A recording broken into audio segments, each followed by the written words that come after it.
Hi to everyone, and today my guest is Hannah Ponturo, who's bringing her show 1518 to the Fringe this year. And I'm pretty sure you would not be able to guess what the 1518 show is about. The show is based in 1518. It is about dancing, but I'm pretty sure you won't be able to guess what it is about. So, Hannah, hi, and how are you? How are things going? Hi, I'm doing great. It's a beautiful day today. Doing great. How are you? Yeah, I'm good. And how is the preparation for Fringe going? When is your It's flight and wild. everything? Yeah, so we are the last week of the Fringe, so my flight is August 20th. We're very excited. Some of the cast members are going a little earlier to do some traveling, but we're very excited. We're in rehearsal. We have rehearsal later today, restaging for the space in Edinburgh since we've done it a couple times in a different space. So just restaging it for that smaller stage, different exits and entrances, and we're really excited. Ah, and so you are a playwright, like, right? Yeah, Because I have normally like interviewed comedians. So yeah. can you tell us what a playwright actually is? And are you just playwriting or you're directing and everything? Wow. What a playwright actually is. That's wild. Well, I mean, I wrote the script. I wrote it originally as a film, and then I also wrote it as a play since I felt it really lent itself to a theatrical production. I also am directing it. And then I'm also one of the producers. We have four producers, including myself. And so I'm doing quite a lot. I've also done most of the props, a lot of our costumes our actors have put together based on things that they have already had in their closets. A lot of layering modern clothes to make it look a little more medieval. But I Uh-huh. mean, a playwright's just a writer who is, writing. This happens to not be based on my life at all, but I'm sure tidbits are in it just because that's what happens. But this is, 1518, The Dancing Plague is a historical satire on the dancing plague that happened in the 1500s and the craziness that ensued as a result. But really underneath it, it's about a love story between Anna and Catherine, two peasants who meet up together after not seeing each other for a long time. Okay, this definitely sounds interesting because everyone knows, like, when you think about 1518, you just think about that how mysteriously so many people died by dancing. Yeah. So it's surely going to be, a very kind of unique twist to the something so horrible. But before we Yes. get into that, I would like to know that how you started. Like, what was the first thing that you did as an artist? Yeah. I mean, I did children's theater growing up. And I went off. I did it in high school as well as the president of my high school's drama club when I was a senior, and then I went off and got my theater major in college. And in college and at the end of high school, I started realizing that I actually preferred writing to acting.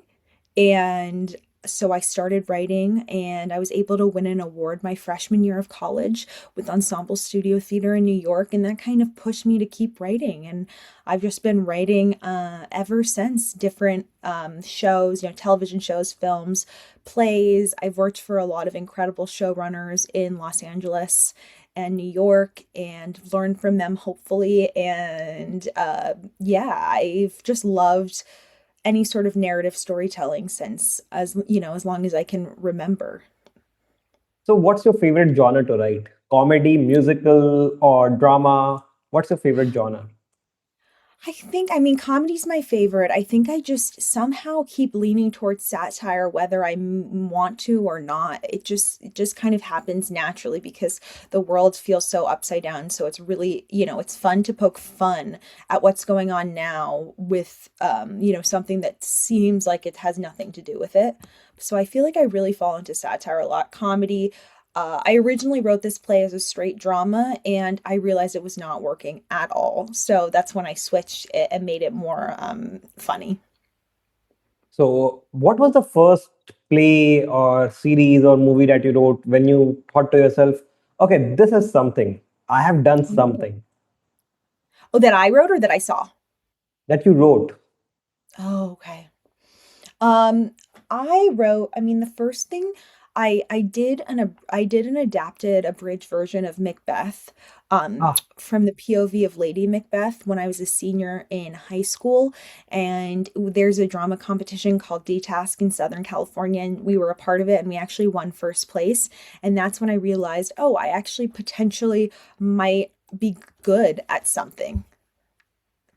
but I would like to know a little bit more about this play because so how did you like portray it? Because for Lady Macbeth, everything good must be evil, right? Because Hmm.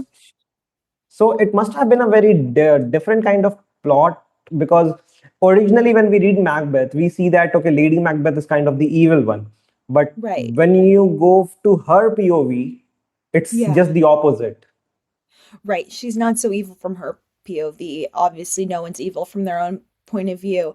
In the version that I did, she was actually a young girl just playing with Barbie dolls, and those Barbie dolls were the other characters.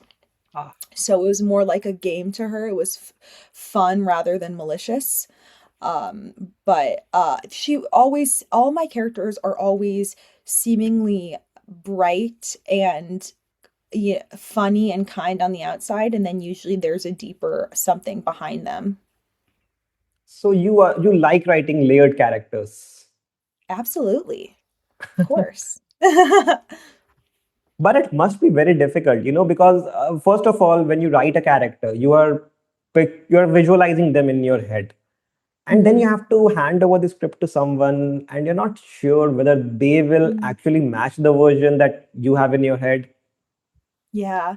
I mean, gosh, I think it's hard. I think it's when you know, that's why you want to meet and talk to a bunch of people when you're looking for directors and see that someone matches your vision of it, not their vision, or if their vision excites you and you want to work with them. But that's a difficult thing to do, is passing along your baby to someone else. I do think though working with actors and giving them the script is so exciting because usually the actors take it and turn it into something you could have never imagined or you didn't realize. Actors, you know, even just on auditions, actors will take a line and they'll give it so much meaning and you'll realize, oh, I didn't even think about that when I wrote that, but you've really uplifted this one line and made it honestly like thematic for the whole show. So it's incredible. I mean, it really, theater especially, it really, everyone plays their part, and through doing so, they just make the piece so much better.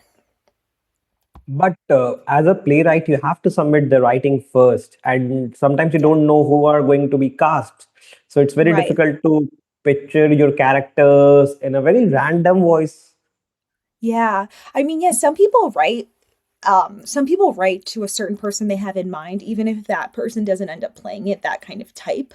But these characters, I didn't write them for anyone in specific, but once I worked with the actors, they really brought it to life. And then through working with them and in rehearsal, we were able to sometimes add extras for the characters, or sometimes I started writing in their voice. If I was doing edits, I noticed, oh, I'm writing in that actor's voice.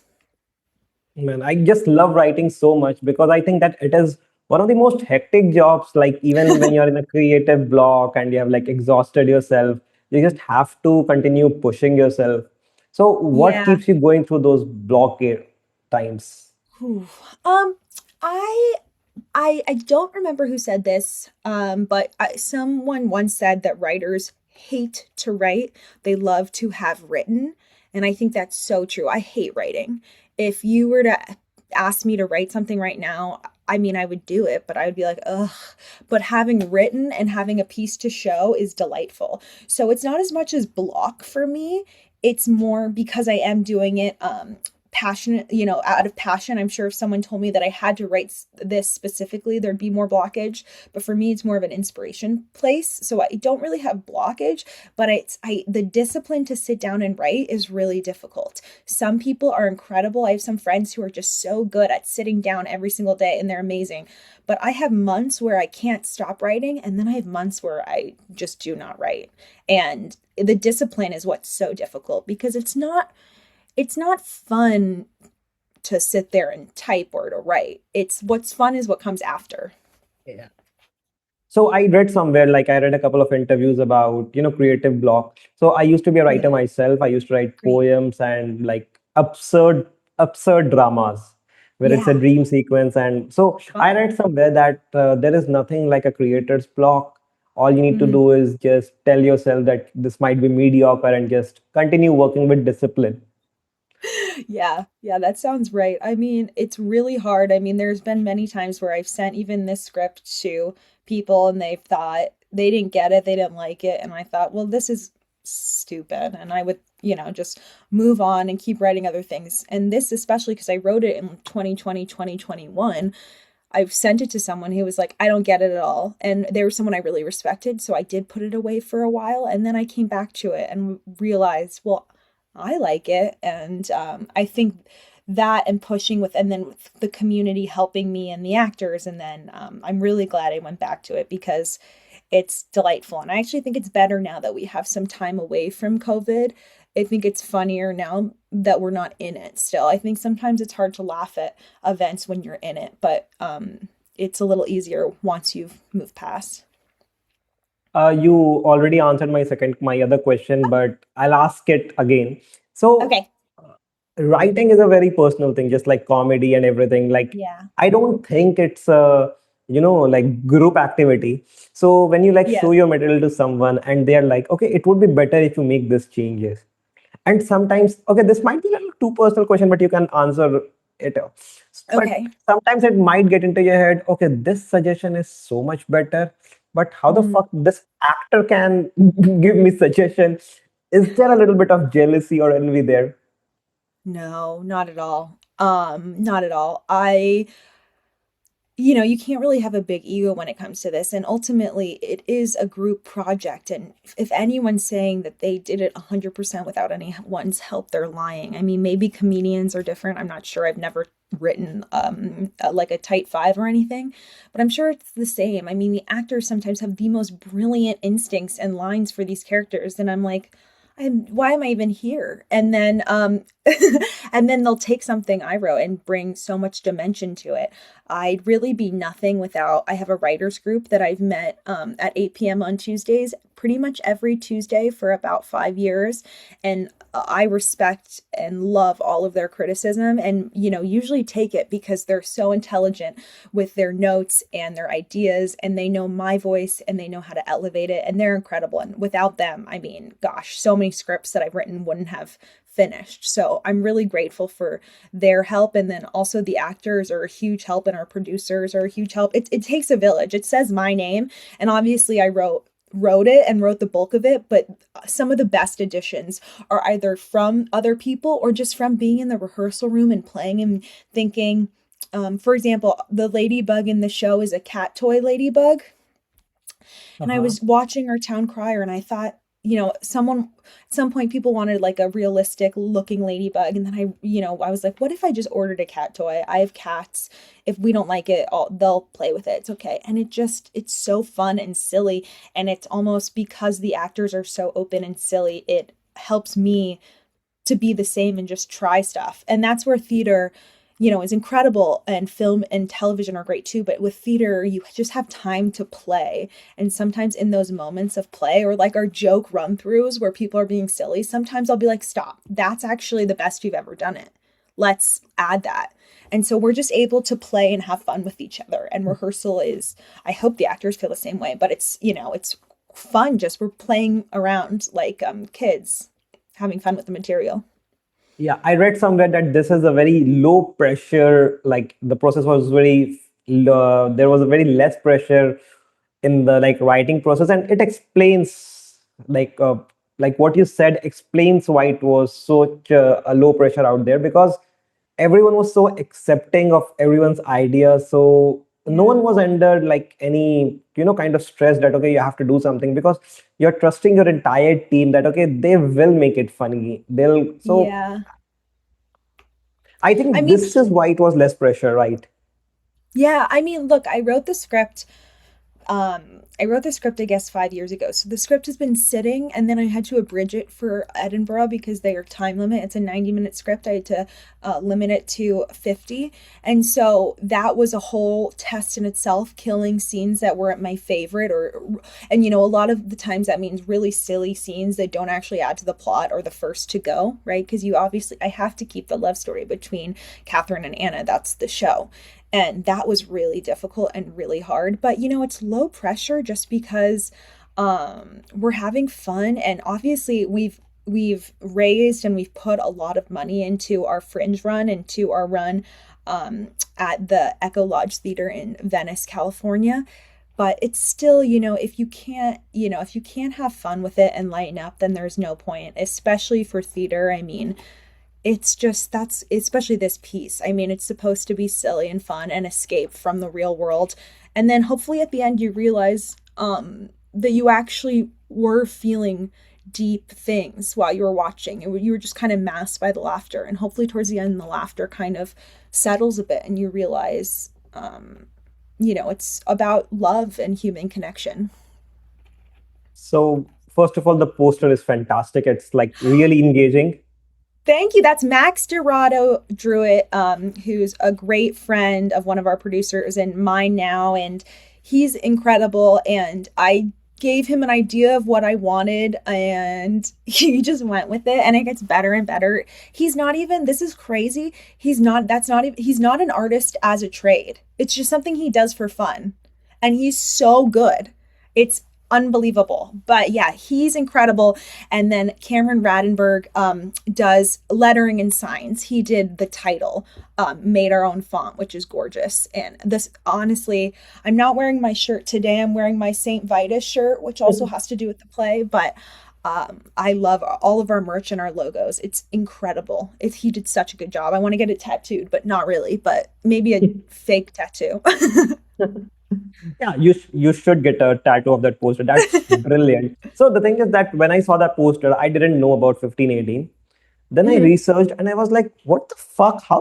So how can someone write a satirical play on this? And then I realized I also make jokes on COVID. So Yeah. then I realized that. So how did this idea came into your head? Like, okay, you read somewhere. What was the first thing that you're like, okay, I have to make a satire on this? Yeah, well, I actually heard about it my freshman year of college. One of my good friends, Jake, came to I don't know if it was lunch or dinner, but we were all sitting together, and he's a history or was a history major and is so smart. And he just kind of told us about the dancing play because he learned it in class. And I thought, that's the craziest thing I've ever heard. But that's also a play, a movie, whatever. That's right for material. And so I, kept it in my back pocket, but I never knew what the story was because it's obviously, there's a difference between a 5-minute video explaining the dancing plague and a full play. So it wasn't, I saw the portrait of a lady on fire during COVID and was so moved by their relationship and the movie. And I thought that tied with my honors thesis presentation for college. I really focused on women in the Civil War, and some of those women were women who had really deep relationships that were romantic, but they weren't labeled as romantic because they weren't totally aware that that's what it was. And that was, before there weren't labels perhaps. So that tied with the movie inspiration. I just felt like this relationship between these two girls who are friends and may not realize, what they're doing. We'd label them now as something else. And I just felt like that's really the story that's going on. Everyone loves a love story that's going Yeah. on during chaos, think the Titanic. And so that was also inspiration.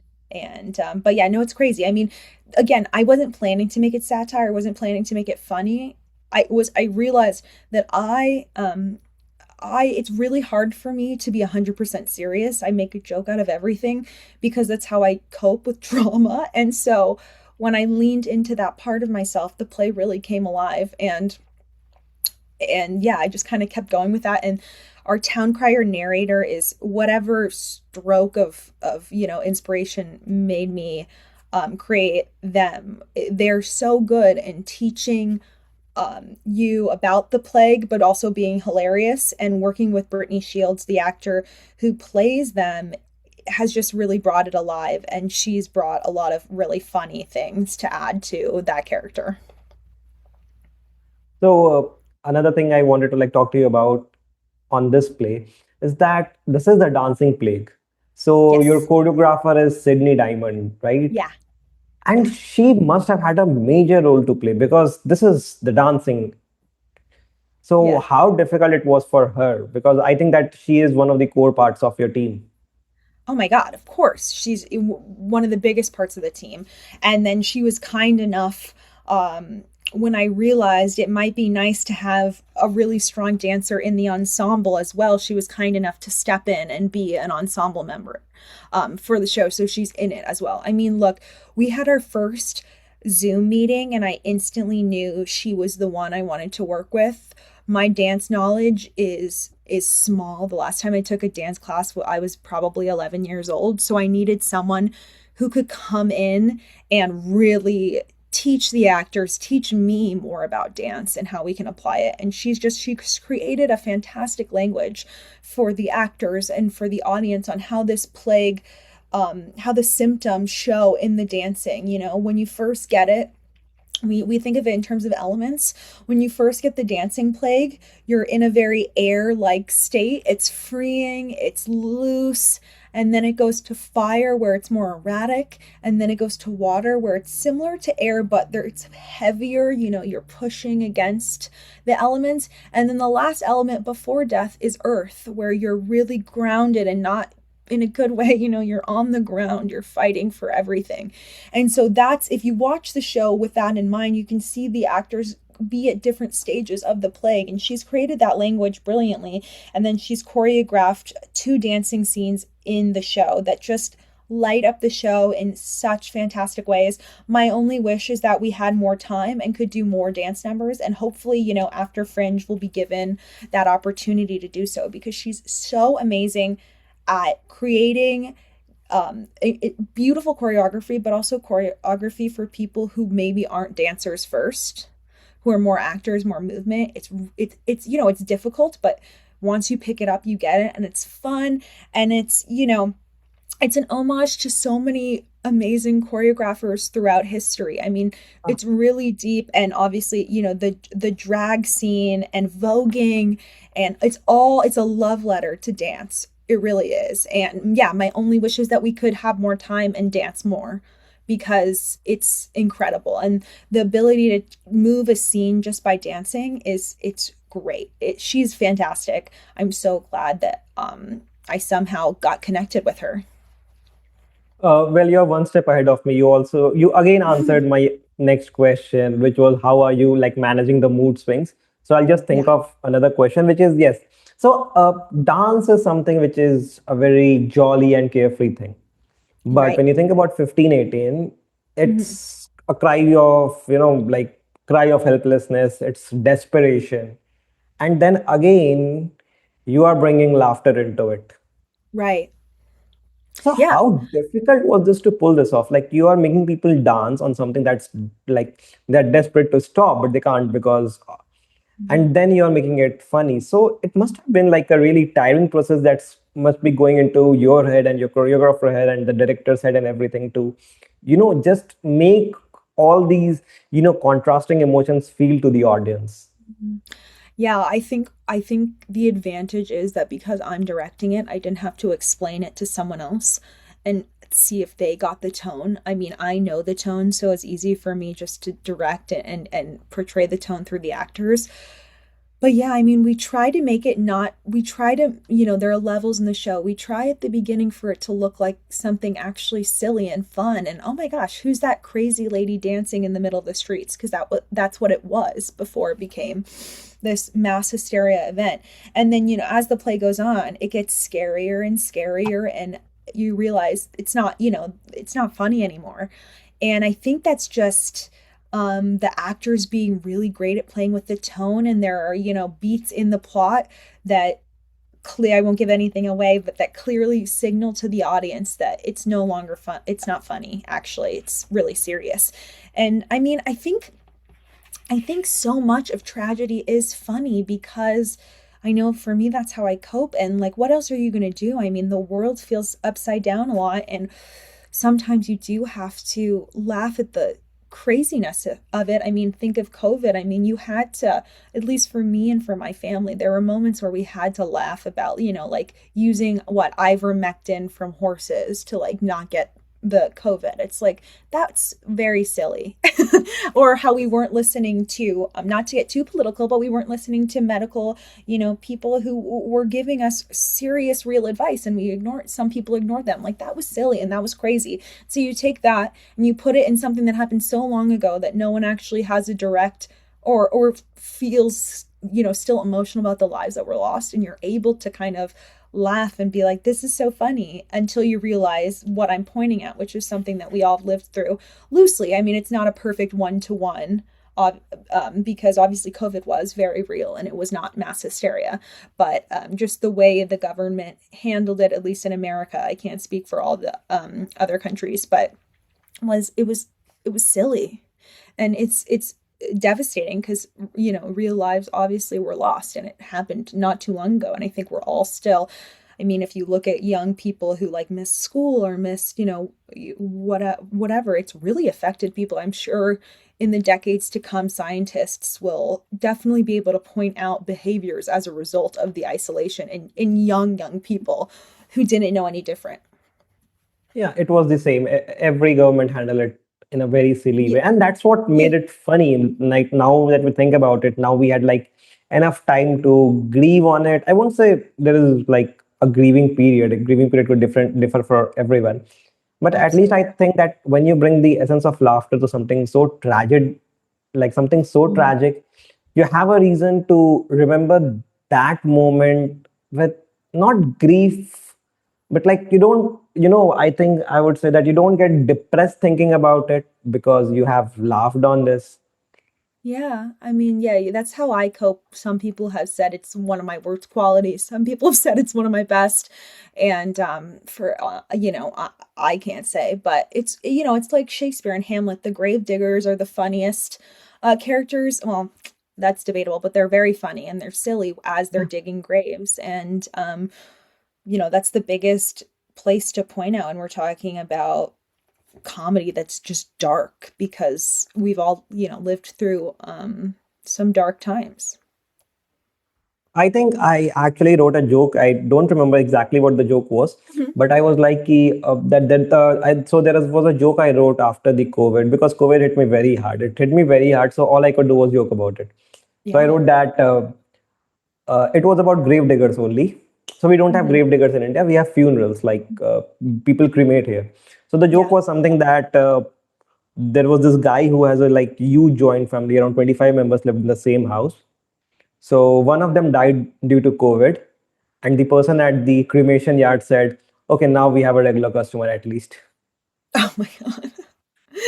Yeah, I mean, you have to laugh, otherwise you're gonna sit here and cry and um let life go by. I mean, the funniest people historically are people who have been through some devastating things. Yeah, Just because there's a point where you have to laugh for your own sanity, or you'll start dancing uncontrollably. Kidding. that's a But great callback to the show. That's a great callback. Now another part of the show that it's based in 1518, the 16th century. Mhm. There is no memory of it to anyone. There is no like proper evidence. So how difficult was it to recreate that era for you? Yeah. Well, look, the show is not, obviously it's based on a true story, but there's no actual IP that or intellectual property that I had or based it off of. I based it off on like pretty rudimentary research on the plague. And the rest was, I wouldn't, if a person who was a historian on the 16th century came, I think they'd probably point out a lot of things that were not accurate. Uh, because that's not the point of it is not to be 100% accurate. There are, Frau Trofea, which I'm pronouncing incorrectly, and the German speakers can correct me, but is the real woman who started the dancing plague, and she is in the show, and she's a centerpiece of the show. But I mean, I don't know anything about her. Everything she's in the show and everything I made up is fake. I mean, I decided that she was a wealthy woman, and then our peasant leads are work in her manor, and so that's not real. And obviously, the love story could be real, but we don't know that it's real. So all that's fake. So I wouldn't say it's 100%. I would say it's probably like less, more like 20-25%. I mean, the facts are real. This did happen, but the love and the show did not happen, and the characters I in the think that's show. another point of Yeah, I no, think it's that's not the another point point. of comedy in that. No, it's not. It's not. And the characters in the show are just based on people who I knew were alive during that time, and then, like the priest, and going off of, right, 1519 is when the Protestant Revolution happened. And so 1518, I'm really playing with the Catholic Church being very corrupt and the priests being very corrupt, and playing towards that climax of then the revolution happening. So it's just using history to help fuel choices, but it's not, the accuracy. Historian would probably have a lot of words for me. But that's the fun part. That's what I'm saying. Because if someone, Yeah. if a historian comes up to the show and he's like that, okay, you saw that this the piece that that girl is wearing, it's from the 19th century and not the 16th century, and you can say that was a Yeah. the play wasn't real. Yes, exactly. The play, it's not real. That's true. There is this show currently going on. I'm watching. It's called Life, Larry, and the Pursuit of Unhappiness. I don't know if you're aware Oh, of Larry it. David? Yeah. Yes, yes, yes, yes. Totally. So I love him, obviously. I love Curb. I haven't seen too much of his new show, but I've seen clips and it's very silly. so it's based on the similar principle. Hmm.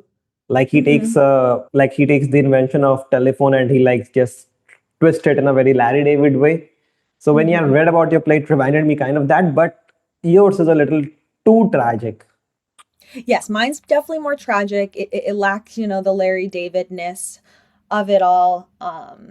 Which, that's my Larry David impression for you. Um, but it is similar in the idea that here's something real that happened.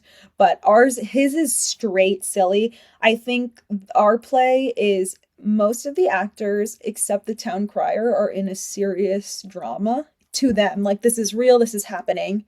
It's funny for us as audience members because it's such a ridiculous premise. And the town crier, who's an omnipresent being, is aware that it's crazy and silly and they're making jokes and blah, blah, blah. But I would say that the people in it are serious versus, Larry's stuff. But Larry David's great, obviously. Uh, Not the first or the last to say it. And so yeah, that premise is really funny. I mean, yeah, that'd be great. I would say the town crier is probably as close to Larry in that show as we get in terms of someone commenting on the hilarity of what's going on.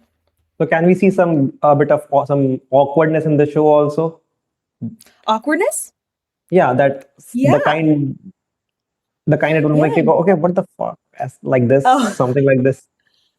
Well, yeah, I mean, the awkwardness between the two our two protagonists are meeting again for the first time in 7 years. So then realizing that, oh my gosh, it's like seeing your school crush for a first time in a while, and realizing like, oh my gosh, it's you're back. And that's definitely awkward because love is awkward. But other, like, I mean, I think just like the way the government in the show handles it is all very like, what? Because it's extremely silly. It's taking like the basic principles of medieval government and medieval medical history, and just, I mean, you don't have to do too much because it is pretty crazy putting leeches on your body to suck out your blood. So it's written kind of for me, but just take that and make it even weirder. So now going back to Yeah. playwriting, how important is it for a playwright to read? Oh my gosh. It's so important for a playwright to read and watch, and it's really difficult too. I mean, um, sometimes, I mean, working in television, sometimes I just want to come home and not watch TV or watch really mindless TV because it's like, all day was talking about this, so maybe I don't want to watch it. I think that's the most difficult part. It's really important to read scripts. I enjoy reading scripts more than I enjoy reading books. It's easier, obviously. I love historical nonfiction. I've, tried to read the fantasy books and I enjoy those as well that are really popular right now. But reading is really important. I don't do enough of it though. I have friends who are just voracious readers and I wish I could be like them, but I will say I spend a lot of time on my phone and on TikTok and on other brain rotting things. I do need to read more. So I But it's was having important. this. Yeah, it's totally what I was having this conversation with my sister, and she said that when you come home from work, you need that doom scrolling, brain rotting to like reset you. Yeah, it is nice. It's definitely a crutch. Um, and I'm sure, but it's nice just to have a little mindless thinking. And when I watch really beautifully created and crafted shows, I want to have my full attention and full energy in it. I don't want to, I mean, I would never watch a good show and have my phone up. So to give it my full attention, I need to be mentally like there, excited, ready. Um, and sometimes that's hard after a long day. I love watching stuff on Saturdays and Sundays. Obviously, I only watch TV at night unless, if I'm sick, then that's okay. But I only like to watch television at night because during the day I want to try to be outside and be with people. That's probably because of COVID, because I was alone for a year with my parents that I'm just like so still hungry for interaction. I totally get you. I totally get you. I do that too. And when the thing that you used to love becomes a part of your job, it becomes a little. Yeah, it's tough. It's tough because you notice things more. And it's good because you realize how much work it takes to get something made. It's unbelievable. And the amount of people, it's truly crazy. So you understand that and it makes you less harsh. I'm not a harsh critic because if you have something that's streaming on a streamer, that is a crazy hurdle. So that, I'm not a hater at all. I have so much respect for creators and writers and actors and directors. So that's nice, but sometimes I just don't want to watch. But it is exciting when your friend is the result of something or wrote on it or worked on it. That makes it all the better, especially when you start to notice if they're the writer, you start to know, or the actor, you notice, things about them that's, that that's their personality or that's their funny story. That's really exciting. And so I love that. So, what are your favorite shows? You can list a couple, and you can list 10. Any number is okay. Sure. Community is my favorite sitcom. I love that sitcom. It's so funny. I'm still waiting for the movie, as we all are. I don't think that's coming though. I don't think it's coming. No. I love 30 Rock. I love That's what I was thinking. For like when I Oh, started talking to you, I was thinking that who you resemble. You resemble a little bit like Britta. oh, thank you so much. That's a Yeah. huge compliment. Thank you. No, I love that show. I loved 30 Rock. I loved Unbreakable Kimmy Schmidt. I know not everyone did. I Yeah. loved it. I love Tina Fey, Parks and Rec. I loved The Great. That was on Hulu. That was brilliant, based on a play. Just so silly. The trend of these period pieces being done in a very modern way are very fun, exciting, and definitely inspired me as well, because my show was not written obviously in the 16th century tongues. So just kind of, I love that. There was another great show with Emily Bader that only had one season that I loved. I can't think of the title. It was on Amazon, but it was really fun. I mean, the classics, of course, Mad Men, Orange is the New Black, Breaking Bad, all those shows that really shaped the streaming era are incredible as well. I used to watch I Love Lucy growing up, when they were on, I forget the channel, but when they were just on Saturday, and that show is still hysterical and holds up. And honestly, a lot of Disney Channel shows really shaped my sense of humor. would have died for That So Raven when I was a kid, Lizzie McGuire, Hannah Montana, all those silly shows that really shaped me. And Zack and Cody, Wizards of Waverly yeah, Place. yeah, Yeah. all those silly shows that like were so incredible. And I think it took for a really long time, I always wanted to have a really smart answer for like things I watched because it's impressive to watch like French you know, Mm. new wave. But the truth is, I no, I a lot of Disney Channel growing up and a lot of rom-coms and all that stuff. I think Basic is great because I love Arrested Development Basic's a great. lot. Arrested Yeah. Development, I love. Thank you. I forgot. I love Arrested Development. Hilarious. Such a funny show. I'm iffy on the Netflix season, but everything before then is Yeah, great. the first three, I think it was one of the most brilliantly written shows when you talk about callbacks and everything. So Yeah, brilliant. And I think I read about how it was all kind of over the place, and then it was the Ron Howard narration that really brought it together, which was brilliant and so funny. And I think My Play's probably similar in that the town crier's narration really connects it. Without it, you'd be like, whoa. oh, that's beautiful. And now talking about your favorite play. What Ah, was your favorite play? okay. When I was younger, I first read The Rabbit Hole by David Lindsay Abaire, and I was like, wow, this is fantastic. It really spoke to me and I really loved it. So that was my favorite play for a really long time. And then reading, Susan Laurie Park's fucking A, excuse me, sorry, I should bleep me. But that is No, the no, title. it's totally allowed here. It's totally allowed. Okay. I said fuck like Um, 8 to 9 times yeah, already. okay, okay. That's the title. Yeah. Um, is incredible and starting to read more, female playwrights who kind of um, changed the way you work with Aristotelian structure really enlightened me and inspired me to write and not feel like I had to follow such a stringent line. I think that's what plays have that films and television don't have yet, is that there's just such a freedom because it's such a old medium.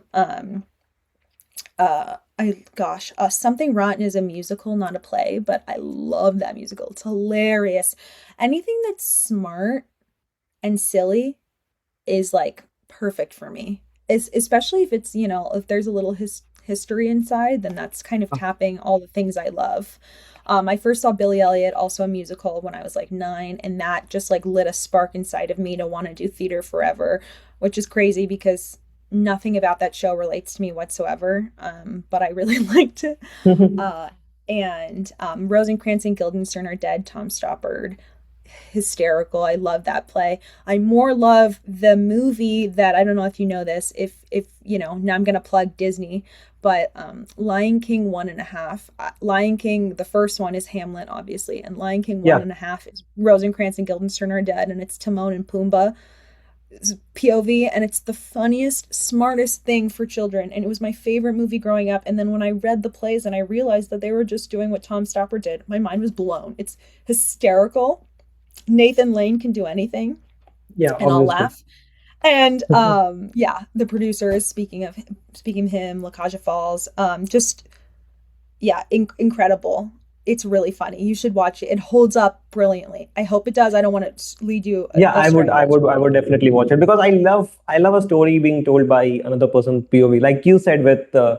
like you did with Macbeth. I love because Yeah. Yeah. I mean, I always joke about, writing. I actually think it helps when I'm writing characters in a piece that's not no one's POV, but thinking like, what's she thinking about this? What's she thinking? I think it helps just to write the overall story, to think about like an individual characters. What are they doing while all this is going on? Especially if they're a smaller character. It's really fun. It's a fun challenge. so thank you so much for being Thank here you. and this interview. So one line you would like to say to anyone who's coming to watch your show? My gosh. Thank you for coming to see our show. We're so excited. Thanks. No, we're so excited to have you. Get ready to laugh and get ready to hopefully, I always say hug the person next to you in a non-creepy way. Just, human connection is beautiful, and let's really enjoy and relish in that. Obviously, we're over Zoom right now, so technology is good too. But love each other, and try to support people and be there for people who may not be in your like a normal circle of friends and community. Love all, stand up for each other, support each other, be an ally, etc. But thanks for coming. And don't dance your heart out because that's literally. Don't dance your heart out. I don't want to be blamed. Wear a mask if you're sick. Okay, thank you so much. And I hope you enjoyed this interview. It must have been a little I bit different like did. you normally do. Yes, thank you, Keyshawn. It was great.